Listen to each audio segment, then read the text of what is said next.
Anyị. Oke mmadụ. Nwa nnukwu. Hey! Onye na-ekwu baka ya.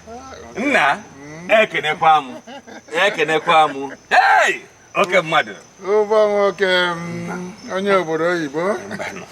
International figure. Ị na-atụzi ka ọnwa. Ana m ekene. Asị m ka ekwanụ nwanna.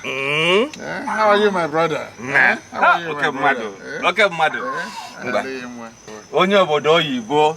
Hey! Oke mmadụ. Ị na-atụzi ka ọnwa, ị na-atụ ka ọnwa. Hey! Nna kwa, ọkwa gụwa nwe obodo a. Ndewo. Ụbọ nwoke onye obodo oyibo. International figure. Ị na-atụzi ka ọnwa.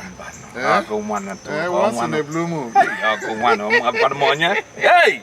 Ndewo. Ọ dị na mma. Yes. Okay. Ọ ga-adị mma ma unu kwenu. Hey! Kedụ nke bụzi ka anyị kwe onye hu ama. Unu ndị ọgaranya na unu asọgbukwara anyị bụ nnukwu na nnukwu egwu selesi n'okwu na-agụ ọgaranya kwere ka ogbenye bili. Ọgaranya kwere ka ogbenye bili. Ọgaranya kwere ka ogbenye lie nne okoko ogbenye zewa chukwu. Oke mmadụ. Agabidu. Mọke bụ. Agabidu. N'ebe ekwenu. Mmadụ chukwu kele onye ekwe ka anọchi enyi ụzọ.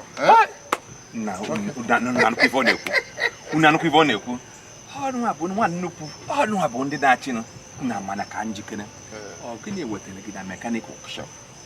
Makara ma unu nwa bụ ndị ọgaranya. Na moto unu bụ na dealership ka unu na-eje. Bụ anyị ma na-anya na moto Nekleja na-aga apụta anya bata ebe nọ. Nna ọ gịnị mere iji wee bata bịa ebe a? Ọ gịnị? Nwanna, nna Awụsa abatago ọka. There is fire on the mountain. Unu na-anụkwa.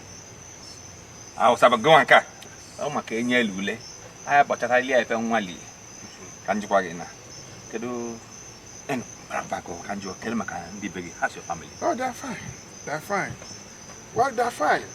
But nna na nwe ka ife si wee kwụrụ. Nwe ka ife si kwụrụ. How? Kedu zi? Nna ife akwụsịrị mma. My house gasara agasa. Ife adịrọ mma cha. Bem gasara agasa. What's the problem? Things are not fine at all. Huh? At all. My wife has developed a strange attitude. Strange attitude. I'm okay. I'm going. I'm a movie video. I think can you will only give a boy. I forgot me. I think I'm buying people on the way cook there. Man, if I remember that, boss, I'm money for. Well, boy, and I judge you. I spoke with her, but I didn't like the way she responded, you know? It's so horrible. But do you know what? You know your wife is a good woman. But definitely she must have been messed up by all these people we have, all these terrible, perishing women. All these divorcees we have here in America. And these people are so much bent in indoctrinating new women brought in from Nigeria. And your wife is one of them. You're a victim of that. Nah, man. One day just know from Bethlehem where not. And I'm just fetching in my whole house. Obisaambala. She has developed a very terrible attitude. I'm asking William. When did this start?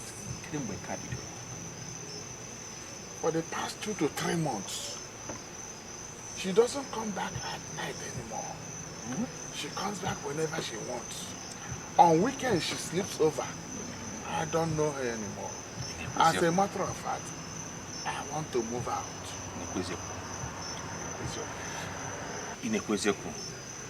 I think I'll get my lawyer to file for separation and divorce.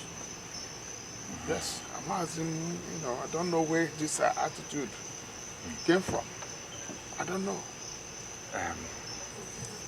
I knew the woman. No, until to Tiba Walko, Julo would die. They baby some wine. Nah, if a man upon her, I got me fire me okay. Are you in good terms with the family, mother and father?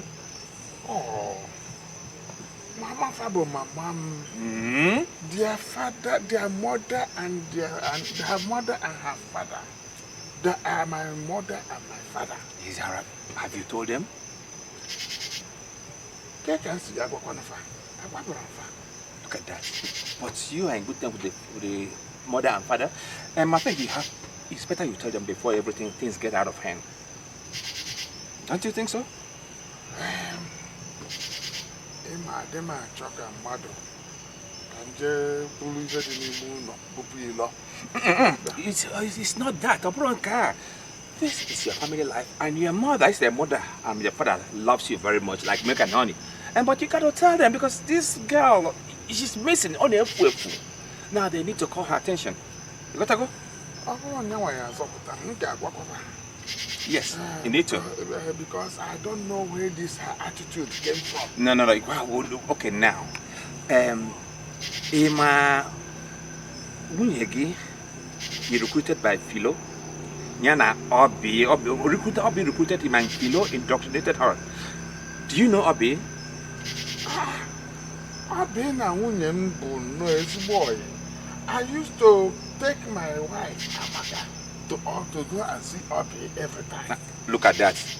You were not seeing a married woman. You're saying that you didn't know what happened to her. Obi recruited her for Philo, and Philo indoctrinated her. That explains. Yeah, that explains her strange behavior. Do you know about the Dibokoko group? Imandi Dibokoko. Naga inasukwabuda. Masukwabuda. Kaki se puse Indoctrination. Dibokoko. Yeah. What is that? Dibokoko boniti otu omunwanyi. They are divorcees.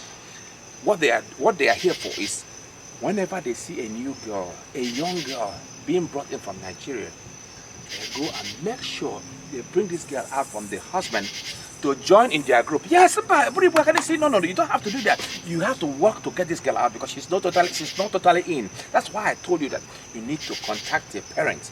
Now, this group, Dibakwaku, come in every time.